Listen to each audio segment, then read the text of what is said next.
We're going to begin by talking about the fundamental aspects of the gut microbiome. The human intestinal tract is home to 100 trillion microorganisms. Among them are bacteria, archaea, and microbial eukaryotes. This comprises the entirety of the gut microbiome. These microorganisms have evolved to create a symbiotic relationship between themselves and humans. The gut microbiome plays a major role in some of the most prominent aspects of the body system, such as the immune system, metabolism, and nervous system. So now let's take a look at a brief history of how we know the information about the gut microbiome that we do today. In the 1880s, Theodor Estrich, an Austrian pediatrician, discovered a bacterium in the intestinal flora of healthy children, as well as those with diarrheal disease.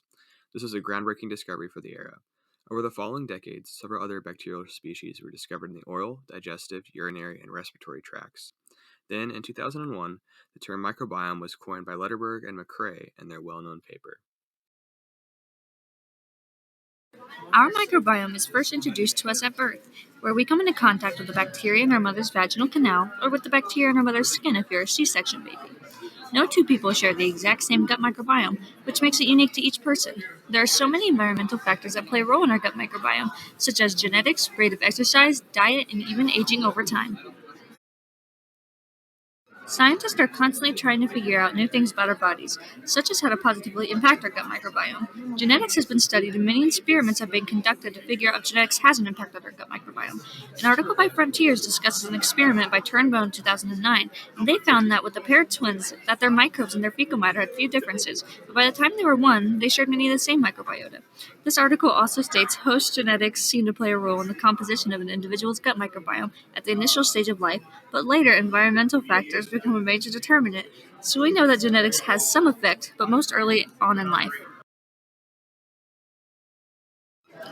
So we know that genetics does have an impact, but what specific genes affect our gut microbiome? It was found that gene ATG16L is linked with an increased risk of Crohn's disease. It was also found that the gene MMU10 affects the rates of microbia Coriobateriose and Lactococcus, increasing them. This can be very beneficial because Coriobateriose helps convert bile salts into steroids, and Lactococcus involves the metabolism of lactose to lactic acid. So now we have a better idea that genetics can affect our microbiome in positive and negative ways. There is still much to learn about genetics in the gut microbiome, but we will surely learn more in upcoming years as many experiments are being conducted currently. The gut microbiome is influenced by exercise in several different ways, but the largest result is a better composition and higher diversity of bacteria in the gut. Because of this, and since it is a natural yet effective way to balance and improve your microbiome, exercise is often a great treatment for microbiome disturbances and altercations. The way physical activity increases the variation in the gut microbiota is from three factors: myokines release, increased intestinal transit, and the secretion of neurotransmitters and hormones. Some more ways exercise can help the microbiome is by shifting the pH in the gut to support a richer population. In addition, it is believed that resistance training gives the gut increased blood flow and oxygen levels, increasing absorption. Lastly, it should be stated that similarly to the effect that an active lifestyle can have on the gut microbiome, a sedentary lifestyle has the inverse effects, making the microbiome less healthy and less effective. Obviously, the gut microbiome is greatly impacted by one's diet. However, this impact varies based upon the type of food that is ingested. Let's begin by taking a look at proteins. In one study, individuals were prescribed a diet consisting of meats, eggs, cheeses, and other forms of heavy protein. The researchers found that the high protein diet resulted in greater microbial diversity in the gut microbiome and removed some pathogenic bacteria. Now let's take a look at fats. In one particular study, researchers had subjects consume varying levels of fat in their diets. The study found that a low-fat diet led to reductions in fasting glucose and total cholesterol compared to baseline. On the other hand, a high-fat diet increases the proportion of some bacteria, namely Faecalibacterium prausnitzii, which stimulates the production of antioxidants. Finally, let's discuss the impact of a high-carbohydrate diet on the gut microbiome. Carbs can be classified as digestible and non-digestible. Let's start with digestible carbs, which are starches and sugars. Humans who were fed high-sugar diets in the form of date fruits had an increased abundance of bifidobacteria, which helped to mitigate intestinal disorders. The results were similar for those who were fed high, non-digestible diets. This would include fibers. The study found that these individuals experienced an increase in bifidobacteria and lactic acid bacteria, which both work to maintain a healthy digestive system. The human aging process results in a gradual decline in virtually every organ system.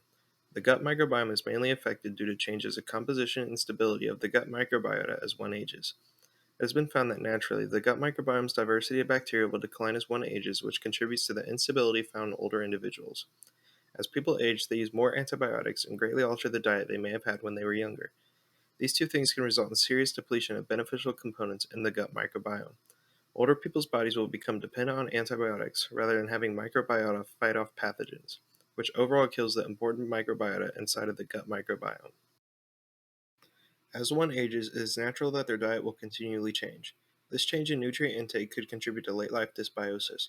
The disruption to the microbiota homeostasis caused by an imbalance in the microflora, changes in their functional composition and metabolic activities, or a shift in their local distribution. Various aspects of nutrient intake and absorption, such as salivary function and digestion, deteriorate as one ages, which will decrease the overall health of the gut. So now we understand that the composition of the gut microbiome does have an effect on our body, but it also interacts specifically with the different systems of the body. We're going to focus on the effect the microbiome will have on the nervous system. Many studies have been conducted to learn about neurological impacts of the microbiome, but there is still much to learn. Scientists have found that the nerve function and structure can be altered due to the microbiome, as well as having an effect on mental disorders. The gut microbiome has been found to have multiple alterations on brain function, which includes emotions. The gastrointestinal microbiota influences human behavior and may affect the pathophysiology of mental illnesses.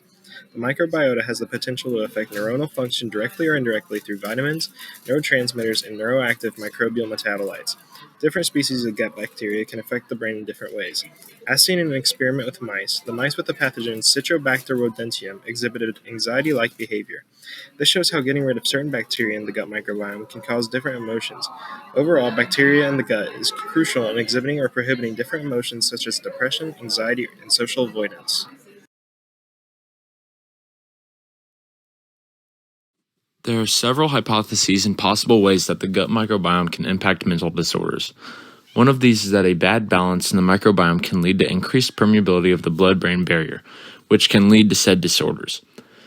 The other major way mental disorders are affected by the microbiome is because the bacteria in the GI tract have been shown to affect our memory formation, our feelings, cognitive ability, and hormone production. In rodent models, a decline in these aspects from the microbiome has been shown to potentially lead to disorders like depression, anxiety, and stress.